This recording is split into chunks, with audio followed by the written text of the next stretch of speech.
오늘부터 국정감사가 시작됩니다. 헌법이 국회에 부여한 권능입니다.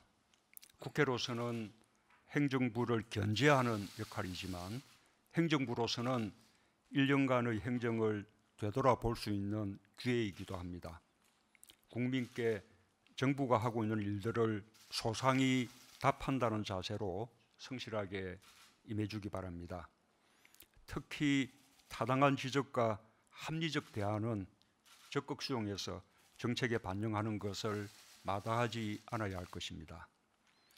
한편으로 잘못된 지적이나 오해에 대해서는 사실관계나 정부 입장을 분명하게 밝혀 국민이 공연한 걱정을 하지 않도록 해주기 바랍니다.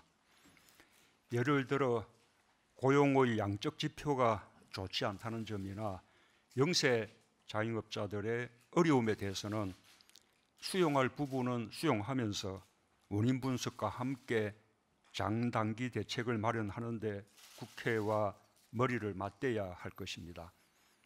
그러나 최근 고용보험 가입자 수 통계에서 확인되듯 양질의 일자리는 지속적으로 늘어나고 있습니다.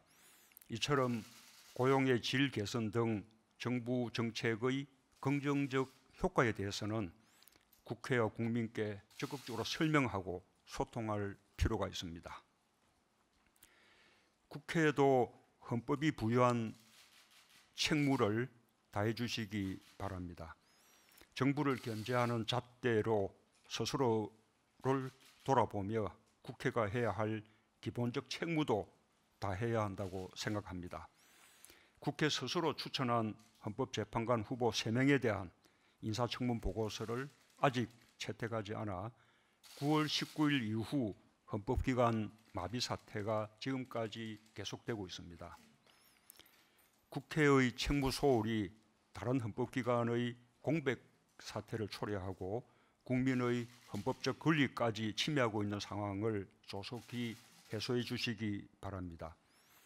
판문점 선언 국회 비준 동의도 마찬가지입니다.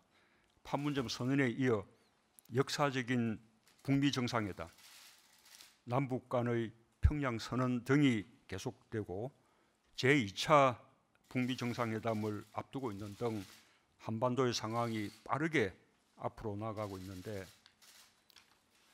국회는 판문점 선언 비준 동의안을 상임위에 상정조차 하지 않은 채 제자리에 멈춰 있습니다.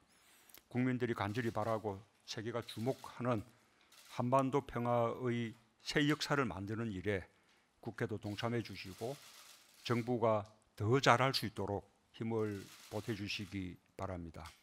지금 청와대 국민청원 게시판에 음주운전 교통사고에 대한 엄중한 처벌을 요구하는 청원이 25만 명이 넘는 추천을 받아 올라와 있습니다. 그 청원이 말하는 대로 음주운전 사고는 실수가 아니라 살인 행위가 되기도 하고 다른 사람의 삶을 완전히 무너뜨리는 행위가 되기도 합니다. 지난 10년간 전체 교통사고 사망자 수는 30%가량 감소했고 음주운전 교통사고 사망자 수도 50% 넘게 줄어들었습니다. 이렇게 꾸준히 좋아지고는 있지만 음주운전 사고는 여전히 매우 많습니다. 지난 한 해 음주운전 사고는 2만 건에 가깝고 그로 인한 사망자 수가 439명, 부상자 수가 33,364명에 달합니다. 특히 주목할 점은 음주운전은 재범률이 매우 높습니다. 지난 한 해의 통계를 보면 재범률이 45%에 가깝습니다. 3회 이상의 재범률도 20%에 달합니다. 음주운전에 대한 처벌이 엄중하지 않기 때문이다라고 볼 수 있습니다. 2005년부터 2015년까지 11년간 음주운전으로 3번 이상 적발돼서 운전면허가 취소된 사람이 무려 10만 명이 넘을 정도로 음주운전은 습관처럼 이루어지고 있습니다. 이제는 음주운전을 실수로 인식하는 문화를 끝내야 할 때입니다. 정부는 동성자에 대한 적극적 형사처벌, 상습 음주운전자 차량 압수와 처벌 강화, 또 단속 기준을 현행 혈중 알코올 농도 0.05%에서 0.003%로 강화하는 방안 등을 추진 중이지만 이것만으로 실효성 있는 대책이 될 수 있을지 되짚어 봐야겠습니다.